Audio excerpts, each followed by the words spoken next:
electronics yan. Diyan mo ilagay. Tapos mga baterya.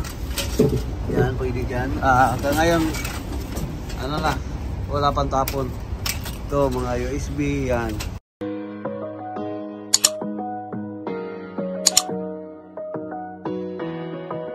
Magandang araw mga iyan o mga oyo. At for this video, magtatapon tayo ng mga bumbilya na mga pundi. Ayan o. Ito ang tama talagang tapunan. Ipakita ko sa inyo. Nakalagay dyan. Ito yung mga electronics yan. Diyan mo ilagay. Tapos mga baterya. Yan, pwede dyan. Hanggang ngayon, ano na, wala pang tapon. Ito, mga USB, yan. Mga electronics. Yan, dapat dito, mga telephone, yan. Tapos itong mga bulb, mga lighting sa bahay nyo. Yan. Dito itatapon. Pero itong mga fluorescent na nilagay namin doon, dyan siya. Yan o. Yan. Para naman proper ang pag-recycling nito. Mga yan. Yan.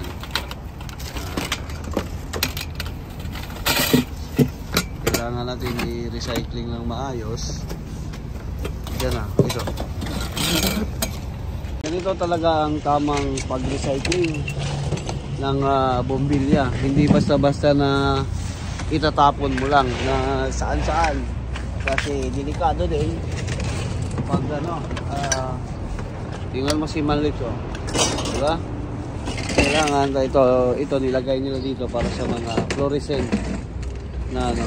Tapos yan, para sa mga bulb lang yung mga maliliit.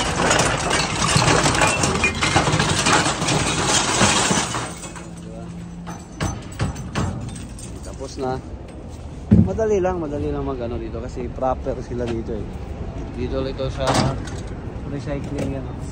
Dapat recycling lahat. Tingnan mo. Di ba? Napaka ano dito. Proper yung paglagay mo. Yes. Ayos na ba? Good. Good boy. Yan, di ba? Ganito talaga. Di ba? Pag magtapon ng basura or ng mga lumang bulb dito sa Canada. Bye-bye! Hi there, this is Andrew E. Kindly subscribe to Winjet TV sa kanyang YouTube channel, okay? Andrew E, boy. Hey, Winjet TV, it's Kulas. I'm on Winjet TV. Oh my gosh, yes! It's the best thing ever! Hey, Winjet. Bye-bye. Take care. Subscribe, take care, be happy, share good vibes. Bye-bye.